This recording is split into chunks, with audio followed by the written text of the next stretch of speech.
Здравствуйте, дорогие друзья! Добро пожаловать на канал Соль с Усами. Рад вас всех приветствовать опять. Думаю, вы не ожидали, что мы вернемся в эту преисподнюю. Но осталось одно дело незавершенное. Я назову этот выпуск Post-mortem. В этой игре встроен фильм Hellblade о психологических расстройствах Senua, о том, как был построен этот мир и на основании чего было построено все окружение. Если вам что-то осталось непонятно, я думаю, осталось, вопросы по-любому остались, то этот фильм попытается вам ответить на эти вопросы. Я со всей честностью могу сказать, что я пытался переозвучить этот фильм в качественной манере, но синхронно не получилось, и мои слова только нарушали погружение и повествование. Поэтому я оставлю вас наедине с фильмом и с русскими субтитрами. Я убежден, что он вам понравится. И я с радостью сам еще пересмотрю еще раз его вместе с вами. Поэтому оставляю вас наедине с фильмом. Увидимся в конце.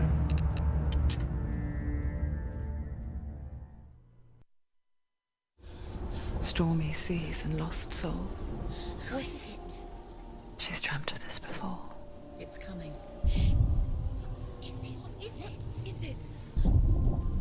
They say dreams are visions of our memories, thoughts and fears, as seen by our inner eye.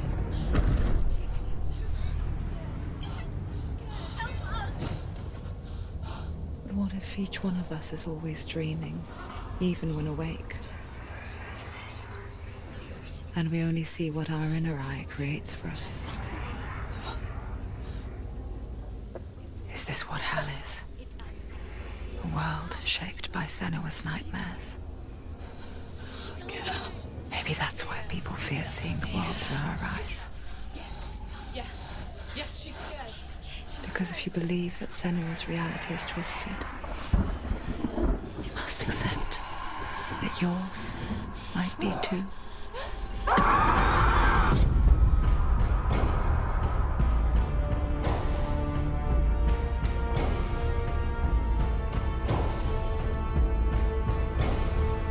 Hellblade: Senua's Sacrifice is a video game about Senua, a Celtic warrior on a vision quest into Viking territory.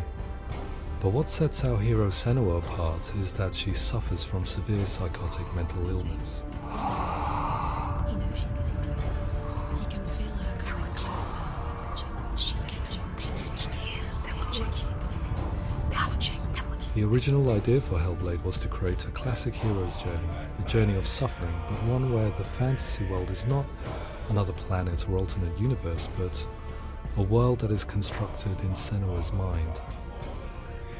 But to do so would mean putting psychotic mental illness at the center of the experience, a subject that is still considered taboo, and a challenge that was both terrifying and exciting in equal measure. In Hellblade, the starting point was a newly discovered Celtic goddess called Senua in Ashwell, Hertfordshire. When first discovered, her name was thought to be Senua, a name which I liked and kept. I wondered if Senua might have been a Celtic warrior like Boudica who stood up to the Romans. While the Romans had conquered all of Europe, there was a group of Celts up in the furthest reaches of the Roman Empire that could not be conquered, the Picts. And so the Romans built a wall, called Hadrian's Wall, that spans across Britain from sea to sea to keep the Pictish barbarians at bay. The Picts were known for their war paint, painted on with woad, and their matted hair clumped with lime. And so Senua would be a barbarian Pict in this image. What's your name? Senua. I haven't seen you before. I don't live home much. Oh, Zenua's daughter. I have to go. Wait! Orkney is off the coast of Scotland and was inhabited by the Picts, steeped in history and mystery, and so I made Orkney Senua's home and set the stage for a crisis. In the late 8th century, the first Vikings landed on the Orkney Islands. The population of the Picts crashed thereafter, replaced by the Norsemen of the 9th century. Were they wiped out? We don't know for sure, but it would seem likely given the reputation of the Vikings. The Northmen's brutality is legendary. High-ranking leaders and chieftains of the tribes they conquered were often offered as sacrifice to their gods. The most brutal of these sacrifices was known as the Blood Eagle. I imagine Senua as a young female warrior who returns home from exile to find her partner, Dillion, brutally sacrificed to a Norse god by these hellish warriors from a faraway land. I imagine the horror of this moment and how it would have dragged her deep into mental torment.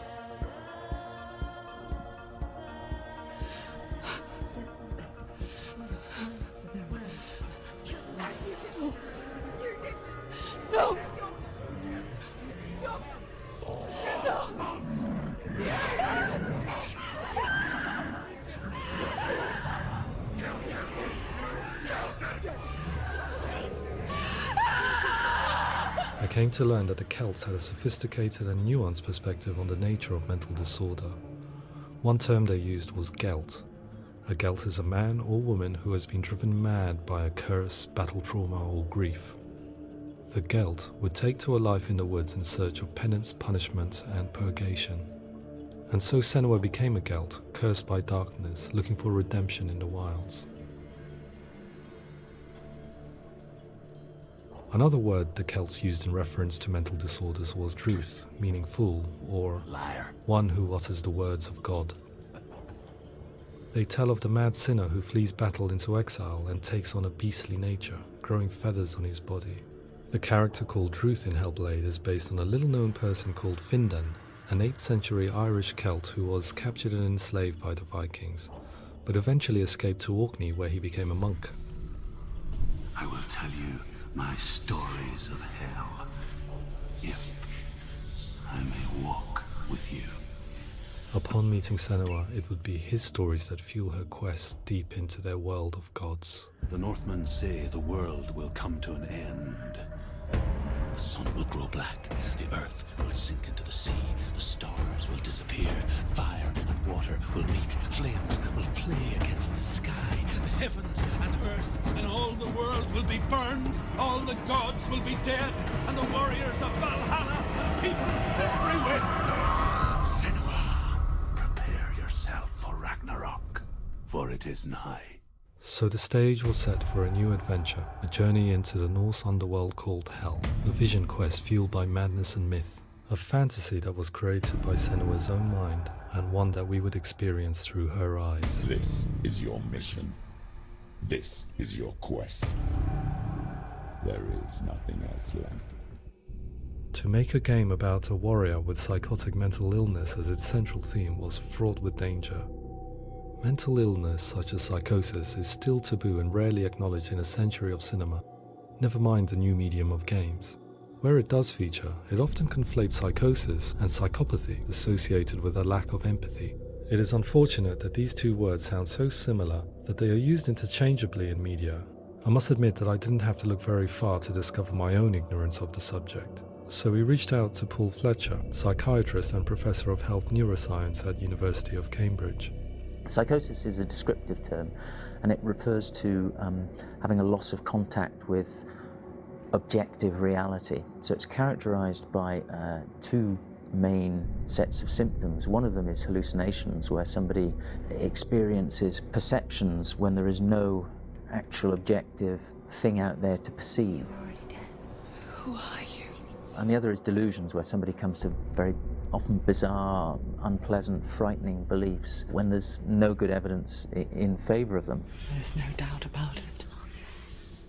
The source of the darkness is in Helheim. And the goddess Hela holds his soul there. We reached out to Welcome, a biomedical research charity that spends billions on research and awareness programs aimed at improving health. Mental health hasn't always been presented in the media in a way that is particularly helpful.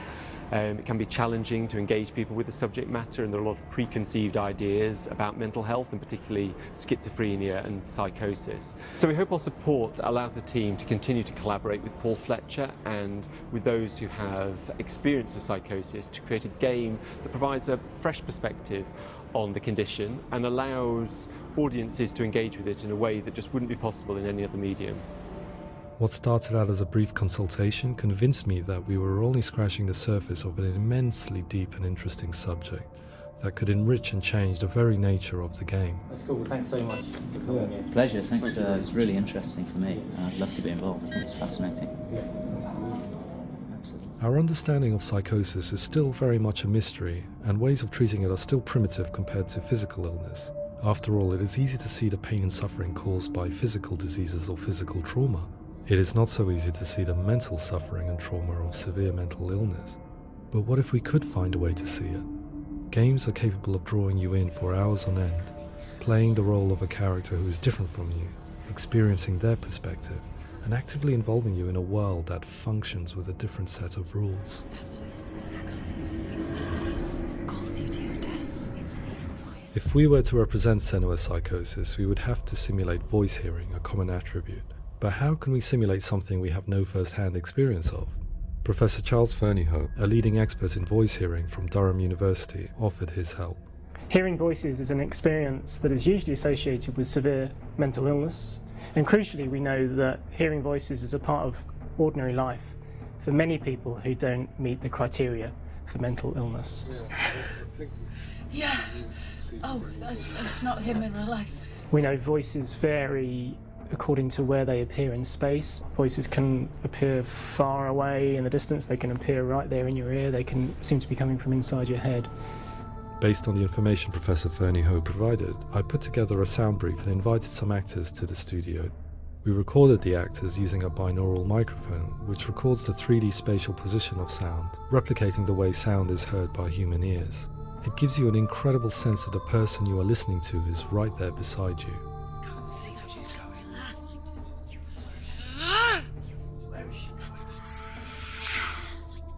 Rachel Waddingham from the Voice Collective came to our studio with 2 young voice hearers to speak to our team. We talked at length about their experiences, and they listened to our tests, giving us feedback on how we could improve on it. Everyone hates her. She's cursed. It's very hard to represent what this experience is like, partly because it's such a personal, intense, emotional experience. It's testament to how Ninja Theory have been listening to what the researchers are saying, but also crucially listening to the experts by experience. What they've come up with is so compelling. It's by far the best representation I've heard of what these experiences are like.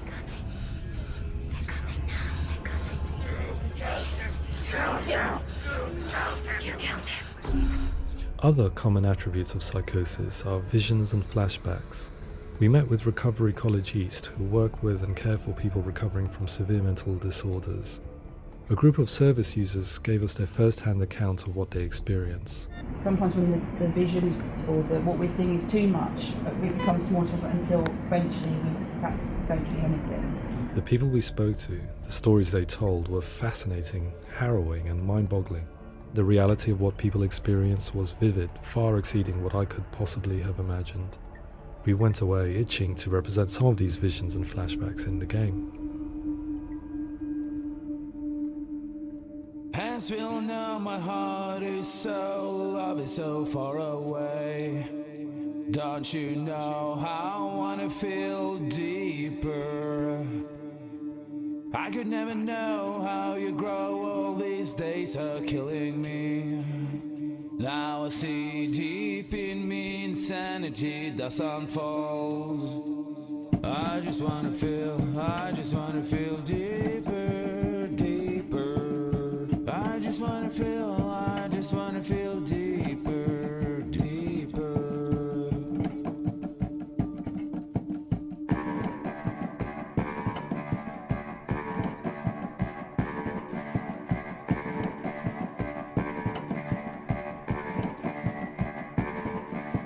Hands will know my heart is so, love is so far away. Don't you know how I wanna feel deeper?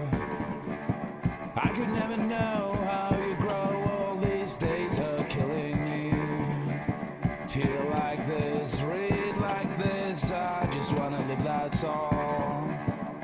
I just wanna feel deeper, deeper. I just wanna feel deeper, deeper.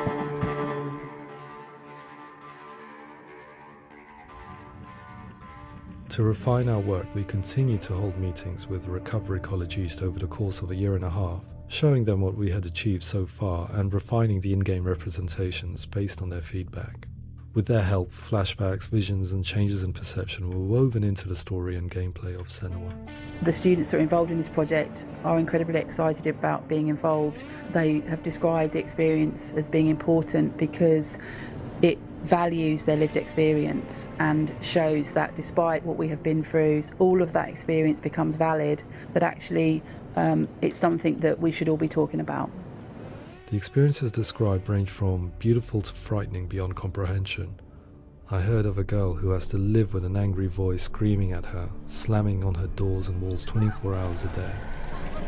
I met someone who would often see hanging corpses in a room, so real that she would sometimes try to rescue them. The panic and fear that comes with such visions is entirely understandable, and it can be a living horror for some.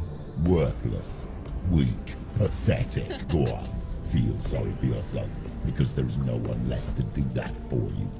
I was urged by one fellow that we should not shy away from showing this horror, and so I was perpetually torn in making Hellblade. Had we gone too far with our representations or not far enough? Broken and lost. Just like your soul. Come on.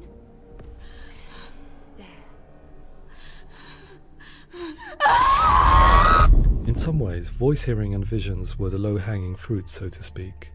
There's another aspect of psychosis that is much harder to explain, but one that I think video games are uniquely able to represent, which are often called delusions. People begin to see patterns in the world. They begin to link things that most people wouldn't link. Most of the things that we might think would be coincidence or, not worth commenting on. Nevertheless, that might have a particular salience or importance for them. One individual described how everyday words, sounds, colours and objects were steeped in meaning to him, forming a strange and sinister puzzle that he was determined to solve but could not quite get to the bottom of. It's not just brain dysfunction. It's not like the system shut down. It's actually an incredibly creative process. The person creates a world populated with voices and phantasms and terrors, and they're completely immersed in it. They believe in it. We often invite people into the studio to play the game. In one of our playtests, they played through much of the game, making associations between runes, secret messages, and the threat of darkness that stalked them. There are many things that happen in the world of Hellblade that make perfect sense within the context of Senua's mind. The dark rot that's killing her slowly from within, the secret runes of the gods that block her path to Helheim, and strange associations that exist in the game to confuse you. To complete Senua's quest, you have to internalize and accept the logic and meaning behind these things to progress. Afterwards, they said that they didn't see much evidence of mental illness in the game. People with delusions of all sorts would argue the same thing, that they are not aware of their experience being abnormal in any way. I need this sword. It's important. Representing perception changes and thinking patterns within Hellblade gives us a set of symptoms common in psychosis. But people with lived experience were keen to emphasize another point, that it is wrong to define a person by their symptoms. Quite often, the illness comes not from the symptoms, but from the stigma, isolation and mistreatment that comes about from the rest of society. They say that I'm cursed. What if they're right? I needed someone to portray Senua, someone who could believably internalize her suffering.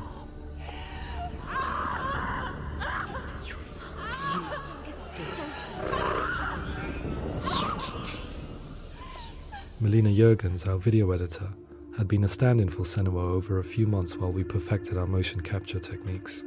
Without realizing it, she had already auditioned for the role, and I knew her well enough to know that I didn't have to teach her to act, but to relive her own internal pain. As often is the case, those who have suffered mental anguish are never far from us.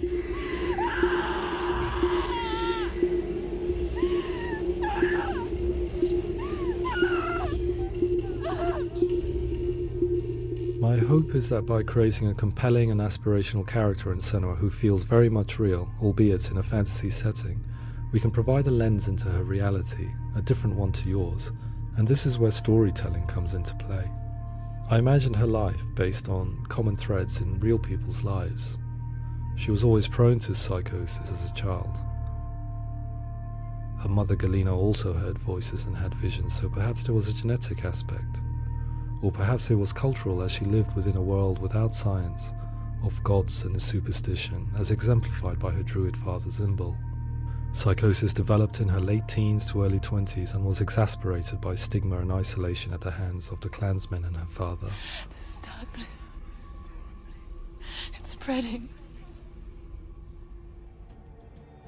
The trauma of seeing her lover Dillian sacrificed tips her over the edge, making her remodel her reality around a concept that connects everything: the darkness. So the question is, what Senua experiences real? Can only be answered by saying, yes, it is real. It is her reality. All of her suffering will have been for nothing. It's just a matter of time.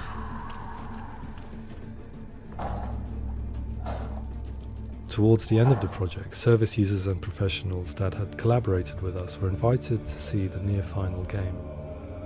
It was a chance to see if the game had reflected their views or if it had misrepresented them. For me, being involved in especially developing Senua's character has been really important, and being able to bring in my perspective and what I see and what I hear, and having that built into the game has been a real privilege. It's gritty and it's meaty, and there are some tough subjects in there that are being tackled with honesty.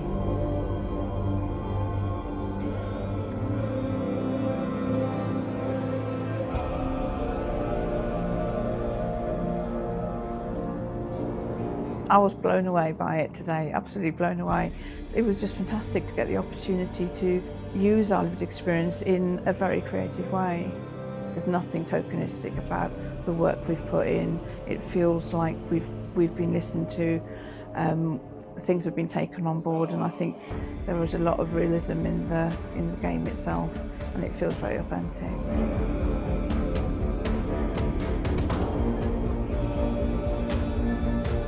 Hellblade will give people a good experience of what it's like to hear voices and have those experiences. I'm glad that the guys at Ninja Theory kind of asked us to come along and help them build an experience that's positive when it comes out, and get myself a copy and have a go.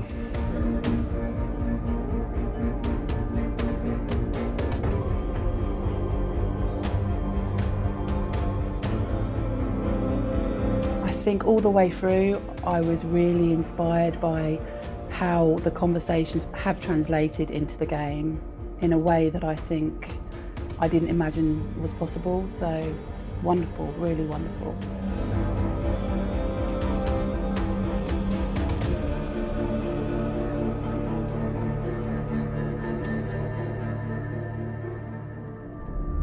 I really hope that others will follow the lead they've set and use the power of something like a video game to change people's perceptions, to increase understanding, and ultimately to make some of the stigma around voice hearing and other experiences go away.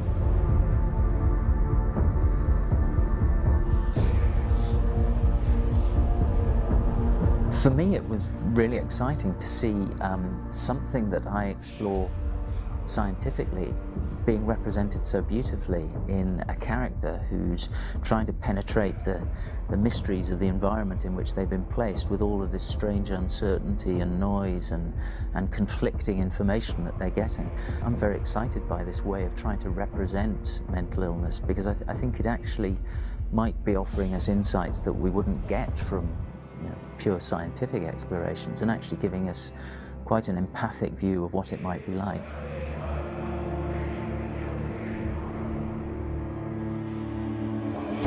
Mental illness has been with us for as long as we have been on this planet, but why?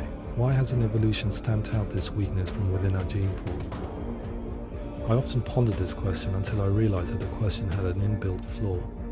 It assumes that being and thinking differently is a weakness, The only reason we have computers, spacecraft, medicine, poetry, art, and yes, even video games is because individuals are able to simulate new abstract realities in their minds and share them with the rest of us. We need people to be willing to see differently in order for us to progress and survive as society.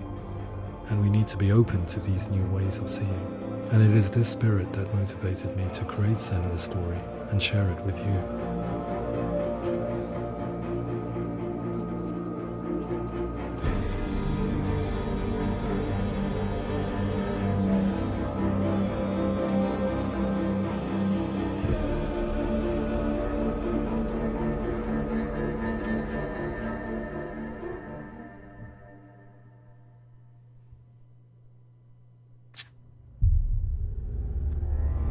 Вот такая история лежит за созданием этой прекрасной игры.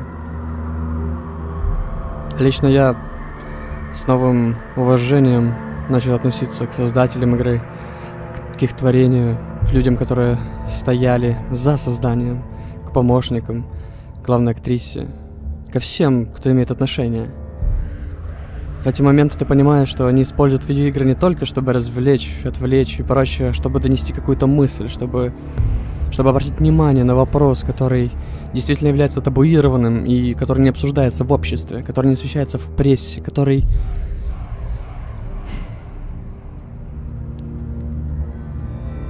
живет внутри людей, которые страдают подобными заболеваниями, и им не с кем об этом даже поговорить, поскольку общество не принимает и часто отторгает их. Я надеюсь, это видео объяснило вам некоторые аспекты игры, которые вы не понимали, и ответило на вопросы, которые вы ставили. Я думал, выпускать это видео или нет, поскольку, по сути, я просто вырываю кусок игры, не внося в него ничего собственного, но мне показалось это очень важным, чтобы вы, зрители моего канала, увидели это и оценили. Поэтому спасибо за ваше время. Люблю вас. Всем пока.